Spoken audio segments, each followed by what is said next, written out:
He knocked my mom out the top of the stairs. I could see him coming down the stairs, just dragging her. And she was kind of lifeless. And that's when I got off the couch, scared to death, jumped on my father, and he beat the shit out of me. We never went to school hardly at all because we were bruised up. He also believed in just us working the family business. So going to school really didn't happen for me at all. Not only did I take a backseat, I also had a learning disability. I'll never forget in third grade, there was this teacher that was extremely rough on me. And at this time in my life, I did not need this. And she believed I needed to be in a special school because of my learning disability.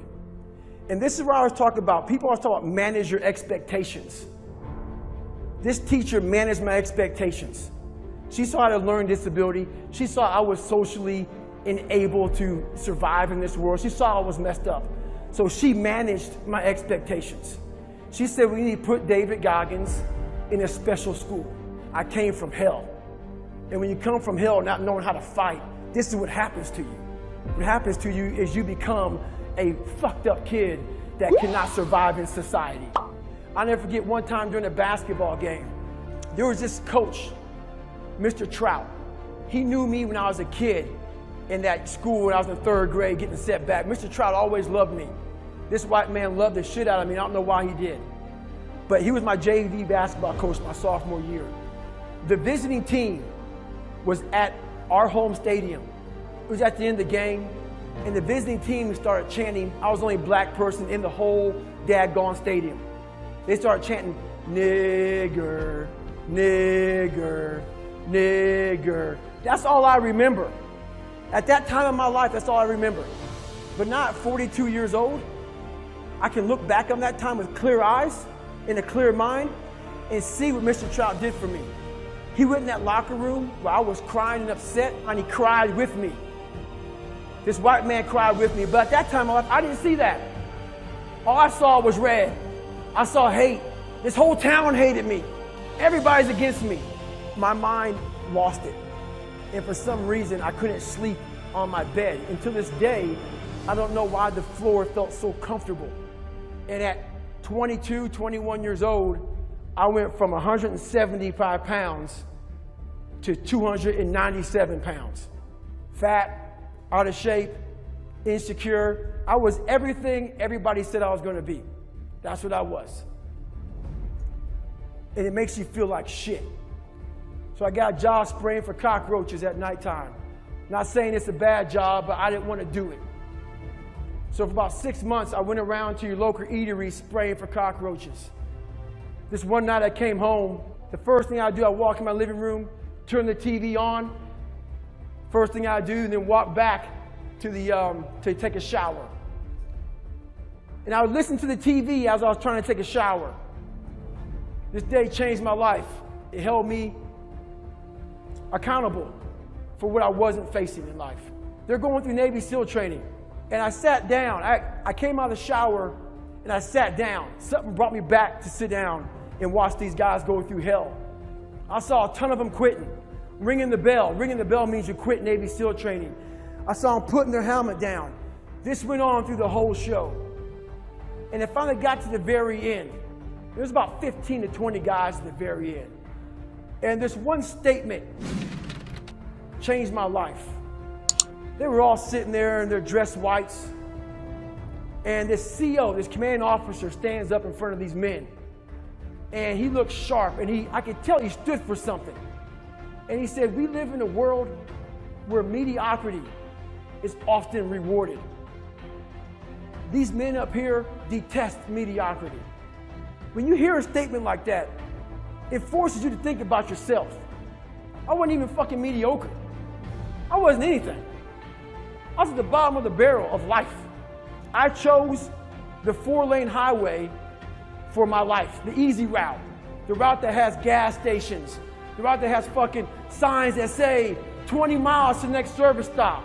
All this shit. I chose that route. Most of us choose the 4-lane highway. When I was born, there was also a shovel over here in the fucking corner. No one wants to go to the shovel. They want to choose the 4-lane fucking highway. That's the nice route. The shovel means you're gonna fucking hurt. The shovel means you're gonna suffer. The shovel means you're gonna hit rock. a lot of time. And we all know what digging through rock is like. When you hit a fucking root, you gotta fucking get some more tools out. If I had no more tools, just a fucking shovel. I was choosing the 4-lane highway. This is when I decided to pick up that fucking shovel that we all decide not to take. I had to make a change in my life. So I said, you know what? I have to join the military. I went on a Navy SEAL training. Became the only person I believe in history to go through 3 Navy SEAL Hell Weeks in 1 year. I completed 2 of them. Hell Week is 130 hours of continuous training. You might get 2 hours of sleep. The first few weeks get you ready for this hard 1 week of training. I had to become obsessed. No matter what was in front of me, I had to figure out a way to overcome it. So when things hit you in life that you're afraid of or you're not good at, the first thing you're going to say to yourself is, why am I here anyway? This isn't for me. The water's too cold. The sun's too hot. I'm getting up too early. Why am I doing this to myself? That's what the normal mind says. I had to start training my mind to think about, how the fuck can I get through this? Not giving myself a way out. Never giving myself, creating a wall around all the fucking ways out in my mind. I had to slowly start to build this fucking wall so my mind knew this motherfucker is not going to give himself a way out of here. In my first Hell Week, I had a huge setback.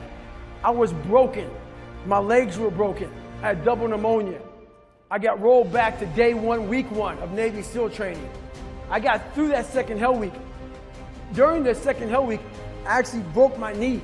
I continued to limp around for a couple weeks. I couldn't make it anymore. Got rolled back to day 1, week 1. I'll never forget standing there in front of Captain Bowen. He was the CEO in charge of Navy SEAL training at the time. And he had no mercy on anybody. If he believed in managing your expectations, I wouldn't be here today. He challenged me again.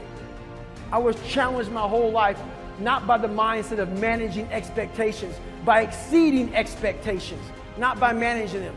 I'm standing there with crutches. I'm sitting in his office. He looks at me, he goes, Goggins, this is your last time. We're gonna put you through Navy SEAL training. This will be your 3rd Hell Week in 1 year. We're not gonna put you through a 4th. So this is your last time. I'm sitting there thinking, how am I gonna get through this? I'm badly jacked up. My legs are broken. My knee is messed up. And he goes, you have a couple of months to get better. A couple of months isn't gonna do it. I won't get healed up in a couple of months. But I realized I'm gonna get through this shit. I'm gonna find a way to get through it, because why? I put barriers in my mind. So my 3rd Hell Week, I went in there with pretty much, I would put a black sock on first. I would get duct tape. And I duct taped my ankles all the way up to my calf every single morning. And then I put another black sock over it. And what that did, that prevented me from moving my ankle. So I didn't really, I wasn't flexing my shin as much. And I started running with just my hip flexors. In this Hell Week, it was a bad Hell Week. We had a guy die on Thursday morning of Hell Week. I went on to become a Navy SEAL. Greatness is not something that you meet once. It's something that you meet thousands of fucking times in your life. And you don't reach it if you're not constantly in constant fucking pursuit of fucking greatness. So if my mind were to say right now, I'm great, I just lost. We're gonna grow. We're not gonna triple down on our strengths. We're not gonna do that crap. We're gonna work on our weaknesses so we grow. We need friction to do that. Without friction, there's no growth. Without friction, there's confusion. Confusion is, David Goggins, how did you become who you are today? I put a bunch of fucking friction in my life, and I grew. That's how I did it. You know how you get mentally tough? It's a lifestyle. Instead of hitting that fucking snooze button in the fucking morning and not making your bed and not cleaning your house, you don't hit the snooze button. You get up. You don't want to go run, you go run. You don't want to go swim, you go swim. You don't want to make your bed, you make your bed. You don't want to clean your house, you clean your house. You don't want to study, you fucking study. That's how you start to callous your mind. So that became my life. If you say you're gonna wake up at 4 o'clock in the fucking morning to go run, wake up at 4 o'clock it's gonna suck. It's not gonna be fun. Do something that sucks every single day of your life. That's how you grow. Embrace the suck.